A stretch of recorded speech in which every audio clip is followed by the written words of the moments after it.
Hallelujah. അവൻ അറുക്കപ്പെടും. Hallelujah.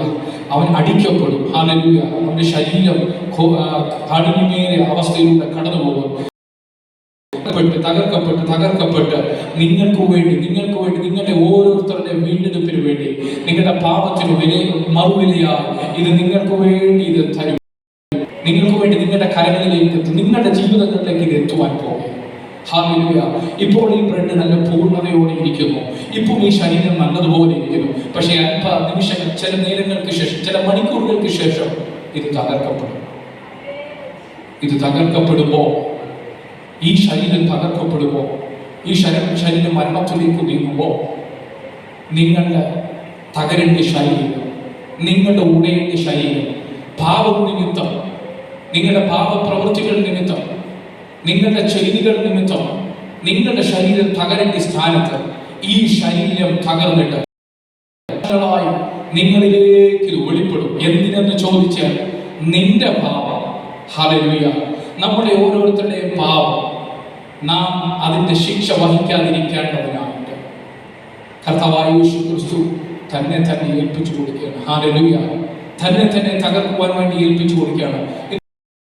എന്റെ പ്രിയപ്പെട്ടവരോട് ഞാൻ ചോദിക്കട്ടെ, ഇന്ന് പകരം നമ്മൾ ഈ തിരുമേശയിൽ നിന്ന് സ്വീകരിക്കുമ്പോൾ നമ്മുടെ ഹൃദയത്തിന്റെ അകത്ത് എത്ര പേർക്ക് ഒരു വിചാരമുണ്ട്? ഞാൻ കഴിഞ്ഞ ആഴ്ചകളിൽ ചെയ്തു, എന്റെ ജീവിതങ്ങളിൽ ചെയ്തു, ഞാൻ ഇന്നലകളിൽ ചെയ്തു, ഞാൻ ഇന്ന് ചെയ്ത പാപങ്ങൾക്കെല്ലാം ശിക്ഷയുണ്ടായി. ഇതിനെല്ലാം ഞാൻ ശിക്ഷ വാങ്ങിക്കണമായിരുന്നു. ഈ ലോകത്തിൽ നിങ്ങളൊരു തെറ്റ് ചെയ്താൽ നിങ്ങൾക്ക് അതിന് ശിക്ഷയുണ്ടല്ലേ?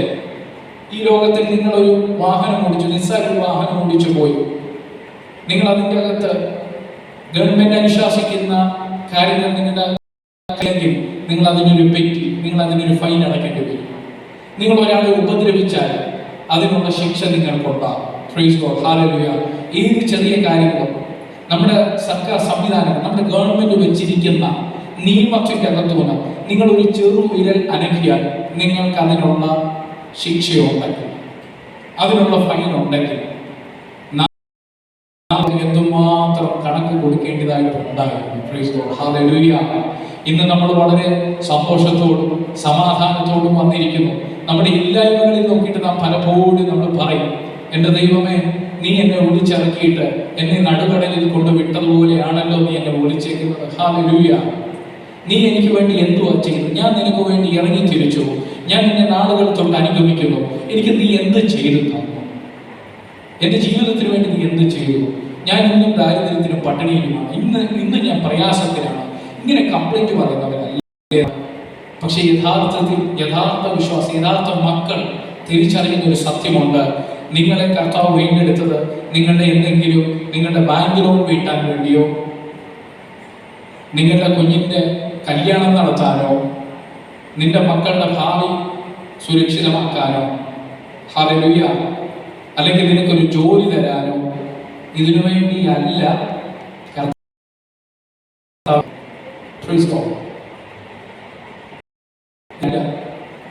എത്ര പേര് തിരിച്ചറിയുന്നുണ്ട്? പാപത്തിന്റെ ശമ്പളം മരണമത്രേ. നിങ്ങൾ ചെയ്ത പാപം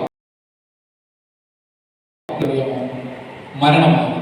ഏത് പ്രതീക്ഷയിൽ താൻ കർത്താവായ ദൈവം ആക്കി വെച്ച ആദമും ഹവ്വയും അവർ ചെയ്ത പാപം നിമിത്തം മനുഷ്യവർഗം, മനുഷ്യകുലം മുഴുവൻ പാപത്തിന് അടിമയായി മുൻപോട്ട് പോയിക്കൊണ്ടിരുന്നു.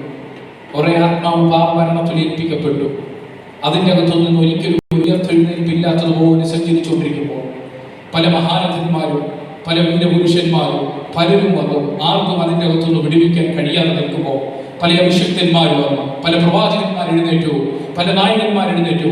ആർക്കും വീണ്ടെടുക്കുവാൻ കഴിയാതെ നിൽക്കുമ്പോൾ അതാ നോക്കിക്കാവട്ടെ, സ്വർഗത്തിൽ നിന്നും തന്റെ പൊന്നോമന പുത്രനായ യേശു ക്രിസ്തുവിനെ പിതാവായ ദൈവം ഭൂമിയിലേക്ക് അയക്കുന്നു. എന്റെ പാപ പരിഹാരത്തിനു വേണ്ടി. ആർക്കും നിന്റെ പാപത്തിന് മോചനം തരാതെ നിൽക്കുമ്പോൾ നിന്നെ വിടുവിക്കുവാനും വേണ്ടി കർത്താവായ യേശു ഈ ഭൂമിയിലേക്ക് ഇറങ്ങി വന്നു. തന്റെ ശരീരം തകർത്തു. അതിലൂടെ എനിക്ക് പാപമോചനം തന്നു. വളരെ സിമ്പിളായിട്ട് നമുക്ക് പാപമോചനം. എന്തോ ഈ പാപമോചനം? Praise God. നിങ്ങൾ പാപത്തിന്റെ അധീനതയിലായിരുന്നെങ്കിൽ മറ്റുള്ള മൃഗങ്ങളെ പോലെ നമ്മുടെ വീട്ടിലൊരു വളർത്തുന്ന ഒരു പട്ടിയോ പൂച്ചയോ മറ്റുള്ള എന്തെങ്കിലും ഉണ്ടെങ്കിൽ ചത്തുപോയി, നമ്മൾ കുഴിച്ചിട്ടു, പിന്നെ അതൊന്നുമില്ല, കഴിഞ്ഞു. നമ്മുടെ വിശ്വാസപ്രകാരം അതിന് പിന്നെ ആത്മാവുണ്ടോ? ഇല്ല, തീർന്നു. അത് കഴിഞ്ഞു, അത്രേ ഉള്ളൂ. അത് ജനിച്ചു, മരിച്ചു, തീർന്നു. പക്ഷെ മനുഷ്യൻ അങ്ങനെയാണോ? പക്ഷെ കർത്താവായ യേശു ക്രിസ്തു നമ്മളെ വീണ്ടെടുത്തില്ലായിരുന്നെങ്കിലോ നമ്മുടെ അവസ്ഥ ഏകദേശം അതുപോലെ പോകത്തില്ലായിരുന്നു. ഹല്ലേലൂയ. ഞാൻ കഴിഞ്ഞ ദിവസങ്ങളിൽ പറഞ്ഞ പോലെ കേവലം ചില 80 വർഷം, 70 വർഷം, 80 വർഷം, 100 വർഷമാണ് ഒരു മനുഷ്യനൊക്കെ മാക്സിമം ജീവിച്ചിരിക്കുന്നത് ഇന്നത്തെ കാലഘട്ടത്തിൽ. ഈ വർഷങ്ങൾ ജീവിച്ചിരിക്കാൻ വേണ്ടി അതിൻ്റെ അകത്ത് ഞാൻ കഴിഞ്ഞ ദിവസം ഞാൻ സംസാരിച്ചു, അതിൻ്റെ അകത്ത് ഒരു 40, 45, 50 വയസ്സ് വരെ ശരാശരി ഒരു മനുഷ്യനെ സുഖത്തോടൊക്കെ ഒന്ന് ജീവിക്കാൻ കഴിയത്തുള്ളൂ എന്ന് ഞാൻ ഒത്തിരി എക്സ്പീരിയൻസ് കണ്ടതിൻ്റെ അകത്തോട്ടും കേട്ടതിൻ്റെ അകത്തും മനസ്സിലാക്കുന്നു. അതിനുശേഷം അവർക്ക് ശാരീരിക ബുദ്ധിമുട്ടുകൾ, മറ്റുള്ള പ്രയാസങ്ങൾ, സകല ആഗ്രഹങ്ങൾ മാറി അടുത്തൊരു തലമുറയ്ക്ക് വേണ്ടി, കൊച്ചു തലമുറകൾക്ക് വേണ്ടി അവർ വെയിറ്റ് ചെയ്തു. അവരുടെ ഉന്നമനത്തിനു വേണ്ടിയും ഇങ്ങനെ വിചാരിച്ച് സ്വന്തമായിട്ടുള്ളത് എല്ലാ ആഗ്രഹങ്ങളും കഴിഞ്ഞ് ജീവിക്കുന്ന ഒരു തലമുറ. ഈ പറയുന്ന ചെറിയ ഷോർട്ട് പീരീഡ് ശരിക്കും ഒരു മനുഷ്യന് 18-20 വയസ്സാവാതെ ഒരു ബുദ്ധി പോലും വരുന്ന എനിക്ക് തോന്നുന്നില്ല. ഒരു 30 വർഷം, ഈ 30 വർഷത്തിന്റെ വേണ്ടി, സമൃദ്ധിക്ക് വേണ്ടി, ചാട്ടത്തിന് വേണ്ടി നമ്മൾ എന്ത് ചെയ്യണം? തരണേ തരണേ തരണേ തരണേ, വരണേ വരണേ വരണേ വരണേ. കിട്ടിയില്ലെങ്കിൽ പണക്കം, തന്നില്ലെങ്കിൽ പണക്കം, കൊച്ചിനെ കിട്ടിച്ചില്ലെങ്കിൽ പണക്കം. ഇതിനാണോ നമ്മെ കർത്താവ് വിളിച്ചത്? ആത്മശോധന ചെയ്യുവാൻ എത്ര പേര് കഴിയുക? ഹല്ലേലൂയ. നമ്മെ വിളിച്ചതൊന്നും കർത്താവ് ഇതിനു വേണ്ടിയല്ല, നിത്യ ജീവൻ കർത്താവ് തരാനാണ് നിങ്ങളെ വിളിച്ചത്. ഹല്ലേലൂയ. ഇന്ന് 50 വർഷം കൊണ്ടോ 100 വർഷം കൊണ്ടോ നിൽക്കുമ്പോൾ ഹല്ലേലൂയ ഒരിക്കലും തീരാത്ത, ഒരിക്കലും അവസാനിക്കാത്ത ഒരു ആൻസർ, ഒരിക്കലും തീർന്നു പോകാത്ത, എന്നേക്കും നിലനിൽക്കുന്ന ഒരു ജീവിതം എനിക്കും നിങ്ങൾക്കും വേണ്ടി ഉണ്ട്. ഹല്ലേലൂയ. അത് മാത്രമേ കർത്താവായ യേശു ക്രിസ്തു സ്വന്തം ശരീരം തകർത്ത് നമ്മെ വീണ്ടെടുത്തത്. ഹല്ലേലൂയ. ഇന്ന് പകലിൽ ആ നിത്യജീവനെ പറ്റി എത്ര പേര് ആഗ്രഹിക്കുന്നുണ്ട്? ഹല്ലേലൂയ. ഹല്ലേലൂയ. ഇന്നത്തെ കടഭാരത, ഇന്നത്തെ രോഗങ്ങൾ തൊടാത്ത, ഇന്നത്തെ അസമാധാനങ്ങൾ തൊടാത്ത, ഇന്നത്തെ പരിഹാസങ്ങൾ തൊടാത്ത, ഇന്നത്തെ ദാരിദ്ര്യങ്ങൾ തൊടാത്ത, ഇന്നത്തെ മരണങ്ങൾ സ്പർശിക്കാത്ത,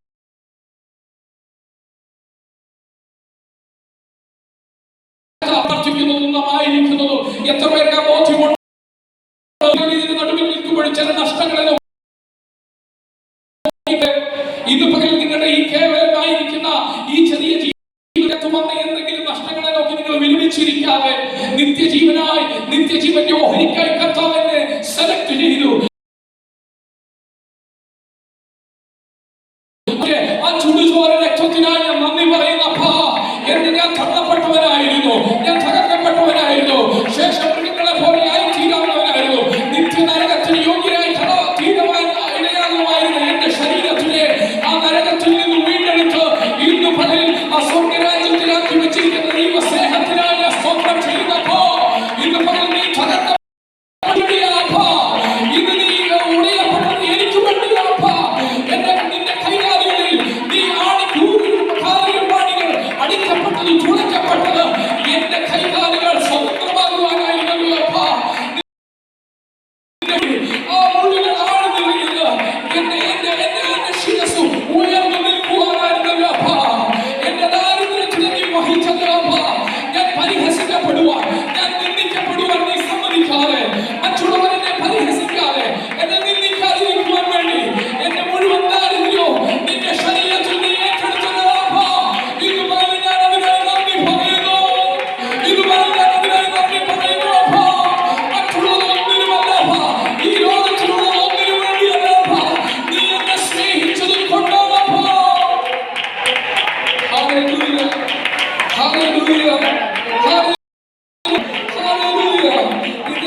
അവൻ പാനപാത്രം എടുത്തു.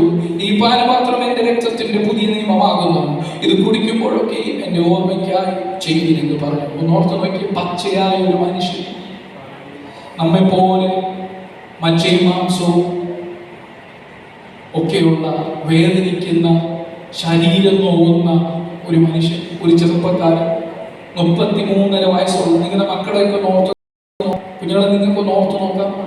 33.5 വയസ്സുള്ള, നമ്മൾ ദൈവം ദൈവം ദൈവം എന്ന് പറയുമ്പോഴും ഒരു സാധാരണ മനുഷ്യനായി അവിടെ ഏൽപ്പിക്കപ്പെട്ടത്. ഹല്ലേലൂയ.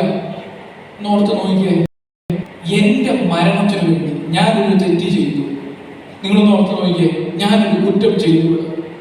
ഞാനൊരു കുറ്റം ചെയ്ത് എന്നെ പോലീസ് പിടിച്ചോണ്ട് പോവാൻ ഞാൻ ഒരാളെ കൊന്നുകൊണ്ടിരിക്കട്ടെ, എൻ്റെ അറിഞ്ഞുകൊണ്ട് ചെയ്തു കഴിഞ്ഞപ്പോഴത്തേന് ഞാൻ ചെയ്തു പോയല്ലോ, ഇനി ഇതിൻ്റെ അകത്തുനിന്ന് എൻ്റെ ശിക്ഷാവിധിയിൽ നിന്ന് ഞാൻ രക്ഷപ്പെടത്തില്ല എന്ന് ഞാൻ വിചാരിച്ചിരിക്കുമ്പോൾ എനിക്ക് വേണ്ടി എൻ്റെ ആ കുറ്റം അതാ ഒരു വേറൊരു മനുഷ്യൻ എന്നെ അറിയാത്ത, അല്ലെ പോട്ടെ നിങ്ങളുടെ മാതാപിതാക്കൾ ആരും വേണേലും എടുത്തോ, അവർ വന്നിട്ട് ആ ശിക്ഷ അങ്ങോട്ട് വാങ്ങിക്കുമ്പോൾ ആ ചെയ്തത് ഞാനാ എന്ന് പറഞ്ഞിട്ട് നിന്റെ മുമ്പിൽ കയറി, പോലീസ് വരുമ്പോൾ നിന്റെ മുമ്പിൽ കയറി നിന്നിട്ട്, സാറേ ആ മനുഷ്യനല്ല അത് ചെയ്തത്, ആ കുറ്റം ചെയ്തവൻ ഞാൻ, ഒരു കുറ്റവും ചെയ്യാത്ത ഒരു മനുഷ്യൻ, ഞാൻ ചെയ്ത കുറ്റത്തിന് വേണ്ടി എൻ്റെ മുൻപിൽ കയറി നിന്നിട്ട് പറയാണ് ആ കുറ്റത്തിന്റെ ശിക്ഷ അവന് തൂക്കുകയറാവാം, ജീവപര്യന്തമാവാം, മരണശിക്ഷയാവാം. പക്ഷെ എന്നാലും മുമ്പിൽ കയറി നിന്നിട്ട് പറയുന്നു ഞാനാണ് തെറ്റ് ചെയ്തത്. എന്തിന്? ആ മനുഷ്യൻ പറഞ്ഞ നോർത്ത് നോക്കി, 33.5 വയസ്സുള്ള ഒരു പച്ചയായ മനുഷ്യൻ, നിന്റെയും എൻ്റെയും പാപങ്ങൾ, നമ്മൾ പറയും ആദമും ഹവ്വ ഇവിടെ നിൽക്കട്ടെ. നമ്മുടെ ജീവിതത്തിൽ എന്തൊക്കെയാണ് കാട്ടിക്കൂട്ടിക്കൊണ്ടിരിക്കുന്നത്? നമുക്കൊരു പ്രാർത്ഥന പറഞ്ഞാൽ പോകാൻ പറ്റത്തില്ല, ഒരു ആരാധനയുണ്ട് നമ്മൾ പോകത്തില്ല, 4 മണിക്കൂർ നമ്മുടെ ഇവിടെ കുറ്റം പറയും, എന്തെല്ലാം കുറ്റങ്ങളും കുറവുകളും നമ്മൾ പറയും. സ്വർഗത്തിന്റെ തമ്പുരാനൊരു നിയമമുണ്ട് കേട്ടോ. ഹല്ലേലൂയ. ഈ കൽപ്പനകളൊക്കെ വെറുതെ എഴുതി വെച്ചതല്ല.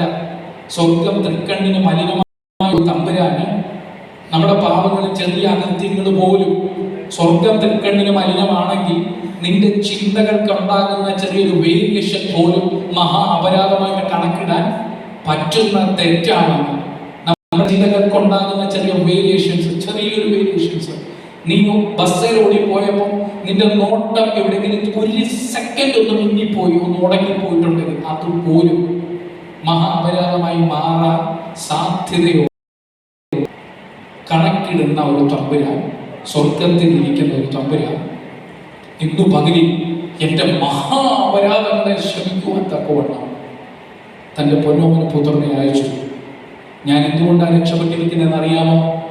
ഞാൻ പാടുന്നത് കൊണ്ടല്ല, ഞാൻ പ്രാർത്ഥിക്കുന്നത് കൊണ്ടല്ല, ഞാൻ ഉപവസിക്കുന്നത് കൊണ്ടുമല്ല. ഞാൻ ചെയ്ത തെറ്റിന് ഞാൻ മുമ്പ് പറഞ്ഞതുപോലെ ഒരുവൻ മുൻപ് കയ്യിൽ നിൽപ്പുണ്ട്. പിതാവായ ദൈവം സോബിയെ നോക്കുമ്പോൾ സോബിയെ കാണാൻ പറ്റത്തില്ല. അതിന്റെ മുൻപിൽ നിൽക്കുന്ന കുഞ്ഞാണ് യേശു ക്രിസ്തുവിനെ മാത്രമേ കാണാൻ പറ്റത്തുള്ളൂ. ഹല്ലേലൂയ. നിന്റെ പാപങ്ങൾ അവന്റെ മുകളിൽ കിടന്നു, അവന്റെ നീതി നിന്റെ മേൽ വന്നു. എത്ര പേർ മനസ്സിലായി? നാം ചെയ്ത തെറ്റുകൾ, നാം ചെയ്തുകൊണ്ടിരിക്കുന്ന തെറ്റുകൾ, ഹല്ലേലൂയ, നാം ചെയ്ത തെറ്റുകൾ, നാം ചെയ്തുകൊണ്ടിരിക്കുന്ന തെറ്റുകൾ, നമ്മൾ തുടർന്നുകൊണ്ടിരിക്കുന്ന അകൃത്യങ്ങൾ മുഴുവനും ആരേറ്റെടുക്കുക? ഒരു തെറ്റും ചെയ്യാത്ത കർത്താവ് ഏറ്റെടുക്കുക. ഹല്ലേലൂയ. ഹല്ലേലൂയ. Praise God. അങ്ങനെ താൻ തകർക്കപ്പെട്ടു, അതിലൂടെ എനിക്ക് നിത്യജീവൻ തന്നു. ഹല്ലേലൂയ. എത്ര പേര് ഒരു നിമിഷം ഒന്ന് കണ്ണുകളെ അടയ്ക്കാമോ? ചേർന്നൊന്ന് പറയാമോ? എൻ്റെ അപ്പ, നിന്റെ ആ മുറിവുകൾ, ഹല്ലേലൂയ, എൻ്റെ അകൃത്യങ്ങൾക്ക് വേണ്ടിയായിരുന്നല്ലോ. ഹല്ലേലൂയ. ഒന്ന് ചേർന്ന വാക്യങ്ങളൊന്നുകൂടെ ഒന്ന് വായിച്ചു പോകാമല്ലോ. ഹല്ലേലൂയ. ആ വാക്യങ്ങളൊന്ന് മുഴുവൻ വാക്യങ്ങളൊന്ന് വായിച്ചല്ലേ പാസ്റ്റർ? ഞാൻ കർത്താവിന്റെ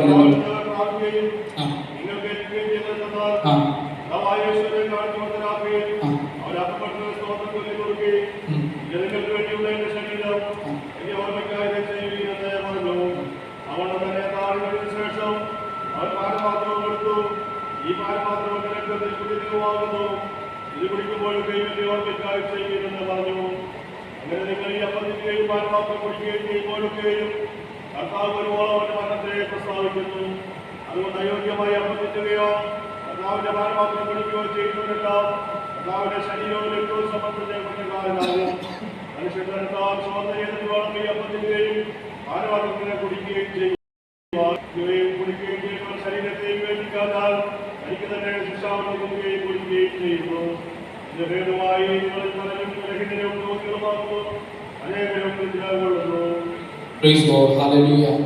നമുക്ക് വായിച്ച വചനങ്ങളെല്ലാം നിങ്ങൾക്ക് ഒരുപാട് തവണ നിങ്ങൾ കേൾക്കുകയും നിങ്ങൾക്ക് അറിയുകയും ചെയ്യുന്ന കാര്യങ്ങളാണ്. ഞാൻ ഒരുപാട് തവണ ഇത് ആവർത്തിക്കുവാൻ ആഗ്രഹിക്കുന്നില്ല.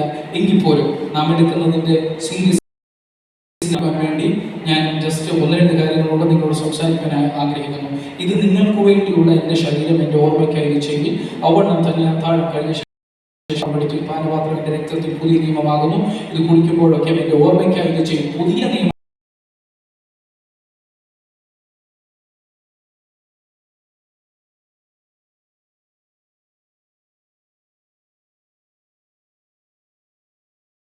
കർത്താവ് വരുമ്പോഴും അവന്റെ മരണത്തെ പ്രസ്താവിക്കുന്നു. എന്ത് മരണത്തെ എന്ന് പറഞ്ഞാൽ തോൽവിയല്ല പ്രസ്താവിക്കുന്നത്. ഹല്ലേലൂയ. അവൻ മരിച്ച് അവൻ ചില മരണത്തിനെ തോൽപ്പിച്ചു. നിനക്ക് വേണ്ടി തോൽപ്പിച്ച് അവൻ ജയിച്ചത് നിന്നെ കാണിക്കുവാൻ വേണ്ടിയാണ് അത്ര അവന്റെ മരണത്തിന് പ്രസ്താവിക്കുന്നത്. നാം മരിക്കേണ്ടതായിരുന്നു, നാം ശാപമേൽക്കേണ്ടതായിരുന്നു. പക്ഷെ ഒരുവൻ അത് എടുത്തിട്ടുണ്ടെന്ന് പറയാൻ വേണ്ടി അത് അവന്റെ മരണത്തെ പ്രസ്താവിക്കുന്നു. അവന്റെ മരണത്തെ എന്തിനു പ്രസ്താവിക്കുന്നു? എന്റെ മരണം നീക്കിക്കളഞ്ഞു എന്ന് പറയുവാൻ, എന്റെ ശാപങ്ങൾ നീക്കിക്കളയുവാൻ എന്ന് നിങ്ങൾക്ക് ബോധ്യമാകുവാൻ അവൻ അതിനെ ഏറ്റെടുത്തു. അതുകൊണ്ട് അയോഗ്യമായ അപ്പം തിന്നുകയോ കർത്താവിന്റെ പാനപാത്രം കുടിക്കുകയോ ചെയ്യുന്നവനെല്ലാം കർത്താവിന്റെ ശരീരവും രക്തവും സംബന്ധിച്ച് കുറ്റക്കാരനാകും. ഇത് ശ്രദ്ധിച്ചോണം കേട്ടോ. അതുകൊണ്ട് അയോഗ്യമായ അപ്പം തിന്നുകയോ കർത്താവിന്റെ പാനപാത്രം കുടിക്കുകയോ ചെയ്യുന്നവനെല്ലാം, ഞാൻ ആദ്യ സമയങ്ങളിലൂടെ വന്നപ്പോൾ ഞാൻ ഇന്ന് കർത്തൃമേശം ഉണ്ടെന്ന് പറയുമ്പോൾ മാക്സിമം ശ്രമിക്കും വഴക്കുണ്ടാക്കാതിരിക്കാൻ, അടിയുണ്ടാക്കാതിരിക്കാൻ, കുറ്റം പറയാതിരിക്കാൻ. ചീത്ത വിളിക്കുന്നവരാണ് ചീത്ത വിളിക്കാൻ, കുറ്റം പറയുന്ന സ്വഭാവം ഉണ്ടെങ്കിൽ കുറ്റം പറയാതിരിക്കാൻ. മക്കളോട് പോലും ചിലരാണെങ്കിൽ അന്നത്തെ ദിവസം തലേ ദിവസം തൊട്ടാ എന്നോട് ചിലരൊക്കെ പറഞ്ഞു ഒരുങ്ങി ഇരിക്കുമായിരുന്നാണ് പറഞ്ഞത്. തലേ ദിവസം തൊട്ട് ഒരുങ്ങുമായിരുന്നു പാസ്റ്റർ, ഒരുങ്ങി ഇരിക്കുക ഇതെടുക്കാൻ വേണ്ടി. ഈ ഒരുങ്ങി ഇരുന്നവര് കഴിയുന്നതിന് മുമ്പ് അടുത്ത കമ്മിറ്റി യോഗത്തിന്റെ അകത്ത് തൊണ്ട പൊട്ടിച്ച് കിടന്ന് ചീത്ത വിളിക്കുന്നത് ഞാൻ കേട്ടിട്ടുണ്ട്. ഈ ഒരുങ്ങിയിരുന്നവർ തലേ ദിവസം തൊട്ട് ഒരുങ്ങിയിരിക്കും, കർത്താവിനെ പറ്റിക്കുക. ഇതെടുക്കണ്ടായോ? ഇതെടുക്കുമ്പോഴെന്തുവാ? ഇതെടുക്കുമ്പോഴേ ഭയങ്കര ടെക്നിക്കാണ്. എടുത്ത സമയത്ത് ഒന്നും കാണരുത്, എടുത്ത് കഴിയുമ്പോൾ ആവാമല്ലോ, അല്ലയോ? പറ്റിക്കരുത്. അതുകൊണ്ട് അയോഗ്യമായ അപ്പം തിന്നുകയോ കർത്താവിന്റെ പാനപാത്രം കുടിക്കുകയോ ചെയ്യുന്നവൻ എല്ലാ കർത്താവിന്റെ ശരീരവും രക്തവും തന്നെ ഒന്ന് ശോധന ചെയ്തോണം. ഇത് എടുക്കുന്നതിന് മുമ്പ്, ഇത് കഴിയുമ്പോഴും. നിങ്ങൾക്ക് അറിയാതെ പറ്റുന്ന ഒത്തിരി തെറ്റുകളുണ്ട്, എനിക്കറിയാം. നമുക്കറിയാതെ പറ്റുന്ന ഒരുപാട് കുറവുകളൊക്കെ നമ്മുടെ ജീവിതത്തിലുണ്ട്, അറിയാതെ പറ്റുന്ന ജീവിതത്തിലുണ്ട്. പക്ഷെ അറിഞ്ഞുകൊണ്ട് ചെയ്യുന്നത് പലതും ഉണ്ടല്ലോ. അറിയാതെ പോലെ ചെയ്യാൻ പാടില്ല, അതിന് പെർമിഷൻ ഇല്ല. പക്ഷെ അറിഞ്ഞുകൊണ്ട് ചെയ്യുന്നതോ നിങ്ങൾക്ക് കുറ്റം പറയാതിരിക്കാൻ പറ്റത്തില്ലേ? വഴക്കിടാതിരിക്കാൻ പറ്റത്തില്ലേ? ദേഷ്യം വന്നു കഴിഞ്ഞാൽ ഭാര്യയോട് പോലും സംസാരിക്കുന്നതിന്, മക്കളോട് സംസാരിക്കുന്നതിന്, ദേഷ്യം വന്നു കഴിഞ്ഞാൽ അയൽപക്കക്കാരോട് സംസാരിക്കുന്ന ഭാഷകൾക്കകത്ത് വ്യത്യാസമില്ലേ? ഇത് നിയന്ത്രിക്കാൻ പറ്റുന്നതല്ലയോ? എനിക്കോ അങ്ങോട്ട് നിയന്ത്രിക്കാൻ പറ്റില്ല. ആരും നിയന്ത്രിക്കാൻ പറ്റത്തില്ലെന്ന്. നല്ലൊരു SP റാങ്കിൽ ഇരിക്കുന്ന ഒരു പോലീസുകാരൻ നിന്റെ മുമ്പിൽ വന്നിരുന്നാൽ നിന്റെ ഭാര്യയോട് നീ വഴക്കിടുന്ന രീതിയിൽ നമ്മൾ വഴക്കിടുമോ? പറ്റുമോ? അവിടെ എങ്ങനെ നിയന്ത്രിച്ച പറയുന്ന, ഞാൻ ഇവിടെ ഉള്ള ആരോടും അല്ല പറയും കേട്ടോ, നിങ്ങൾ അങ്ങനെ വിചാരിക്കരുത്. ആരെങ്കിലും ഒക്കെ ഉണ്ടെങ്കിൽ ഇന്ന് ഏറ്റെടുത്തതങ്ങ് കൃപയാൽ അതിനങ്ങ് തൂത്ത് മായിച്ച് കളഞ്ഞ കേട്ടോ. ഓക്കെ, അപ്പം എനിക്ക് നിയന്ത്രിക്കാൻ ഒരു പോലീസുകാരൻ വന്നിരുന്ന് കഴിഞ്ഞു കഴിഞ്ഞാൽ ഈ പറയുന്ന വീറും ഭാഷ ഒന്നും ഇല്ലേ? നല്ലൊരു പോലീസ് ഉദ്യോഗസ്ഥൻ വന്നു കഴിഞ്ഞാൽ വീട്ടിൽ പെണ്ണുകൊണ്ടാണ് എടുത്ത് കിടന്ന വീട്ടിൽ പോ. ഞങ്ങളുടെ അയൽപക്കത്തൊരു മനുഷ്യനുണ്ടായിരുന്നു, എന്തോ തെറിയ ദേഷ്യം വന്നു കഴിഞ്ഞാൽ നാട്ടുകാരെ തെറി വിളിക്കും, വീട്ടുകാരെ പിന്നെ തെറി വിളിക്കുന്നു, തല്ലുന്നു. പുള്ളിക്കാരൻ ലാസ്റ്റ് ഗതികെട്ട് കേസ് കൊടുത്തു. ആര് ഇതിൻ്റെ ഇടയിൽ പോയി നിന്നാലും പുള്ളി തെറി വിളിക്കും സമാധാനത്തിന്. അതുകൊണ്ട് ആരും പിന്നെ ആരും പോകാതെ അവരുടെ വിചാരിച്ചു. ലാസ്റ്റ് ഗതികെട്ട് എല്ലാവരും പറഞ്ഞു നിന്നുകൊണ്ട് കേസ് കൊടുക്കുക, ഇവര് തല്ലുവോ, പിള്ളേരെ മക്കളെല്ലാം തല്ലുവോ. Last police വന്നിരുന്നേ. പോലീസിന്റെ ഭാഷ ഞാൻ ഇച്ചിരി കൂടെ എന്തുകൊണ്ടാണ് നിനക്ക് സൗകര്യം എന്നുള്ള രീതി ഞാനൊന്ന് പറഞ്ഞു നിർത്തുന്നു. ചോദിച്ചു കഴിഞ്ഞപ്പോൾ തെറി വേറെ ആര് ചോദിക്കാൻ ചെന്നാലും പുള്ളി അടുത്തതിന് തെറിയാ വിളിക്കുന്നത്. വളരെ സൈലന്റ് ആയിട്ട് സാറ് കൂട്ടി നിൽക്കുന്ന പോലെ കൈ കെട്ടി ഇങ്ങനെ തല കുനിച്ച് നിൽക്കുന്നു. പുള്ളി വായി വരുന്ന മുഴുവൻ ഇപ്പൊ പറഞ്ഞുകൊണ്ടിരിക്കുക, പുള്ളി കോരി അനക്കമില്ല. അപ്പൊ അറിയാതെ സംഭവിക്കുന്നതല്ല, അറിയാം ഇല്ലേ? നമുക്കിതൊക്കെ കഴിയും. നമുക്ക് എന്തുകൊണ്ടാണ് ഇത് ചെയ്യാത്തതെന്നറിയോ? നമുക്ക് ഭയമില്ല. നമുക്ക് കർത്താവിനോടുള്ള സ്നേഹം, എങ്ങനെ തോന്നുന്ന പോലെ ജീവിക്കാം എന്നുള്ളൊരു കാഴ്ചപ്പാട് നമ്മുടെ അകത്ത് പിശാചിട്ടു. ഇതൊന്നും ചെയ്താൽ സാരമില്ല, അങ്ങനൊന്നും ചെയ്താൽ കുഴപ്പമില്ല, ആരാധനകൾക്കകത്ത് പോയില്ലെങ്കിൽ കുഴപ്പമൊന്നുമില്ല, ആരാധനയെ മടുപ്പിക്കൂ. ഇതെല്ലാം തെറ്റാ. ഞാൻ ആരാധന എന്നല്ല, എല്ലാം തെറ്റാ. അതുപോലും തെറ്റാ. നിങ്ങൾക്കൊരു അവസരം ഉണ്ടായിട്ട് നിങ്ങൾക്കൊരു പ്രാർത്ഥനയ്ക്ക് കൂടാൻ പറ്റുന്നില്ലെങ്കിൽ അതും തെറ്റാ. നിങ്ങളോട് ഒരാൾ പ്രാർത്ഥിക്കണമേ എന്ന് പറഞ്ഞിട്ട് നിങ്ങൾ അവർക്ക് വേണ്ടി പ്രാർത്ഥിച്ചില്ല, അത് തെറ്റാ. നിങ്ങളൊരു സുവിശേഷം പറയുന്നില്ലെങ്കിൽ അത് തെറ്റാ. കാരണം നിങ്ങൾ ലോകത്തിന്റെ അറ്റത്തോളം പോയി എന്റെ സാക്ഷികളാണ്. എങ്ങനെ ഇപ്പോഴത്തെ നമ്മുടെ സാക്ഷി കണ്ടു കഴിഞ്ഞു കഴിഞ്ഞാൽ അവന്റെ ദൈവത്തെ വേണ്ടെന്ന് പറഞ്ഞു. നിങ്ങളുടെ അയൽപക്കക്കാര് നിങ്ങളെ നോക്കിയിട്ട് നീ വിളിക്കുന്ന നിന്റെ ദൈവത്തിനെ നോക്കി പുച്ഛിക്കുന്നുണ്ടെങ്കിൽ ഒരു ആത്മപരിശോധന നടത്തുന്നത് നല്ലതായിരിക്കും. അവൻ നാക്ക് വളച്ച കള്ളത്തരെ പെന്തിക്കോസുകാരനാണെന്നാ പറഞ്ഞത്. എന്നോട് പലരും പറയുന്നു നാക്ക് വളച്ചവൻ കള്ളത്തരെ പറയൂ, എന്നിട്ട് അവൻ പെന്തിക്കോസുകാരനാണെന്നാ പറയുന്നത്. ഒന്ന് ചെക്ക് ചെയ്യണം കേട്ടോ. നമ്മുടെ ഇറങ്ങി നോക്കണം നമ്മളെ പറ്റി എന്തോ ഒരു പറയുന്നത്. Praise God, hallelujah. സർട്ടിഫിക്കറ്റ് നീ തരുന്നോ, നിന്റെ ഭാര്യ തരുന്നതോ, നിന്റെ അല്ല നിന്റെ സർട്ടിഫിക്കറ്റ്. നിന്റെ അയൽപക്കത്ത് താമസിക്കുന്നോ നിന്റെ സർട്ടിഫിക്കറ്റ് തരും.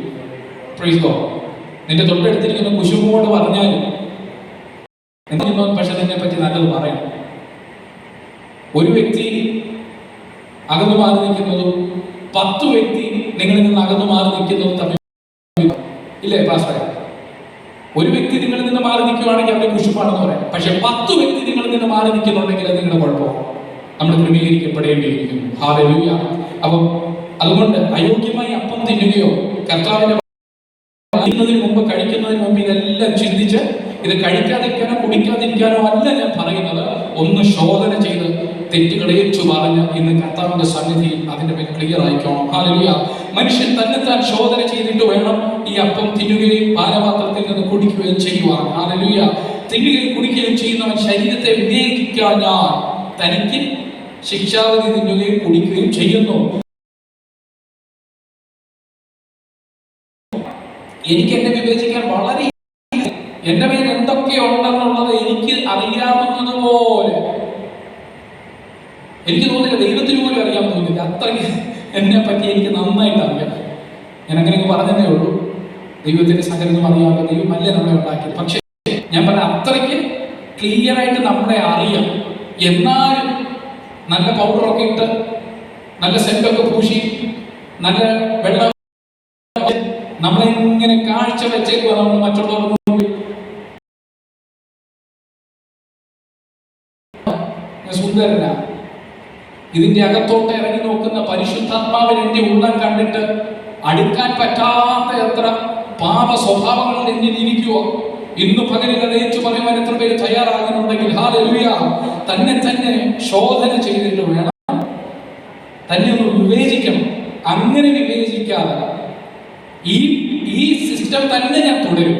ഈ രീതി തന്നെ പറഞ്ഞാലും ആര് പറഞ്ഞാലും ഞാൻ എൻ്റെ രീതികൾ തുടരും.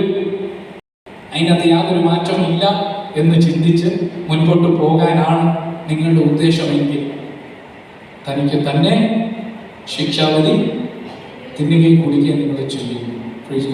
ഇത് വളരെ സീരിയസ് ആയിട്ടുള്ള ഒരു 2 മിനിറ്റും കൊണ്ട് എടുത്ത് അപ്പവും വീഞ്ഞും വാഴ്ത്തി നിങ്ങളെല്ലാം ഏൽപ്പിച്ചിട്ട് പോകാൻ എനിക്ക് മനസ്സില്ല. അങ്ങനെ ചെയ്ത തമ്പുരാനോട് നാളെ ചോദിക്കും, പ്രൈസ് ഗോഡ്, ഇതുപോലെ നിങ്ങൾ ഈ അപ്പത്തിൽ നിന്നും ഈ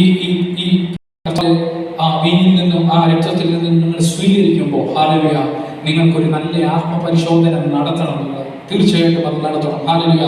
നാം നമ്മെ തന്നെ വിധിച്ചാൽ വിധിക്കപ്പെടുകയില്ല എന്ന് പറഞ്ഞാൽ എന്തുവാ? എന്നെ തന്നെ ഞാൻ ആർക്കും ഒരു ദോഷം ഉണ്ടാക്കത്തില്ല, ഇങ്ങനെ പറയാനില്ല, ഇല്ലേ? പറയാറില്ലേ, ഞാൻ ആർക്കും ഒരു ദോഷം ഉണ്ടാക്കത്തില്ല പാസ്റ്റർ, എന്നാലും അവർക്ക് എന്നോട് ഇല്ലേ പറയത്തില്ലയോ? നിങ്ങൾ പറയത്തില്ലയോ? ആരും പറഞ്ഞു കേട്ടിട്ടില്ലയോ? ഞാൻ ഒരു മനുഷ്യൻ ഇന്ന് വരെ ഇച്ചിപ്പോന്ന് പറഞ്ഞിട്ടില്ല. ഇച്ചിപ്പോന്ന് പറയാത്ത മനുഷ്യനെയൊക്കെ പോയി പ്രൈവറ്റായിട്ടൊക്കെ പോയി കാണണം, അവരോട് പറയാതെ പോയി നിൽക്കണം. ഇച്ചിപ്പോന്ന് പറയുന്നില്ല, ബാക്കിയെല്ലാം പറയും. അപ്പം അങ്ങനെയുള്ള അപ്പം നമ്മെ തന്നെ എന്ത് നമ്മൾ വിധിക്കും? എനിക്ക് കുഴപ്പമില്ല, ഞാൻ ഞാൻ ഈ ആരാധനയ്ക്ക് പോകുന്നില്ല എന്ന് പറയുമ്പോൾ ഇവിടെ ചിലർ വിചാരിച്ച് കളയും, ഞങ്ങളെ ഉദ്ദേശിച്ച് വല്ലതും പറയുന്നതാണോ? അങ്ങനെയല്ല. സാഹചര്യങ്ങൾ കൊണ്ടുവരാൻ പറ്റാത്ത പലരും ഉണ്ടെന്ന് എനിക്കറിയാം. പക്ഷേ നമുക്ക് അവസരം ഉണ്ടായിട്ട് നമ്മൾ പോയില്ലെങ്കിൽ അതിലൊരു തെറ്റ് തന്നെയാണ്, സംശയമില്ല. നിങ്ങൾ അങ്ങനെ ഒരു സഭ ആരാധനയിൽ നിങ്ങൾ കൂടി വരരുത്. നിങ്ങൾ എന്തായാലും നിങ്ങൾ തന്നെ തീരുമാനമെടുത്ത് നിങ്ങൾ അങ്ങനെ കയറി കൊടുത്തിട്ട് അന്നു മുതൽ ഇവിടെ നിങ്ങളുടെ മെമ്പർഷിപ്പ് ഫോമിൽ ഞാൻ ബിബിൻ പാസ്റ്റൊക്കെ പറയാം, ഞങ്ങൾ തമ്മിൽ പ്രശ്നമൊന്നുമില്ലല്ലോ. ബിബിൻ എന്ന് പറഞ്ഞ് ബിബിൻ മാത്യു എന്ന് പറഞ്ഞ് മെമ്പർഷിപ്പ് ഫോമിൽ എഴുതി വെച്ചിട്ട് പാസ്റ്റർ ഇവിടെ വരാതെ നടന്നാൽ, അടുക്കാതിരുന്നാൽ, ഹല്ലേലൂയ, നാളെ ഒരു സമയത്ത് ഒരു പ്രശ്നം സഭ അവരുടെ കൂടെ നിൽക്കുമോ? നിൽക്കത്തില്ല.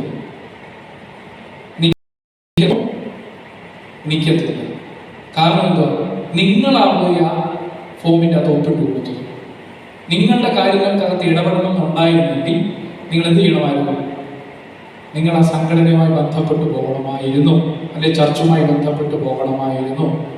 നാം ചർച്ച് എന്ന് പറയുമ്പോൾ നമ്മൾ ഭൂമിയിലുള്ള ഈ ചർച്ച നിങ്ങൾക്ക് കാണാൻ പറ്റുന്നു, പക്ഷേ ഇതിൻ്റെ ഒരു യഥാർത്ഥ ഫോം മുകളിൽ നിലനിൽപ്പുണ്ട് കേട്ടോ.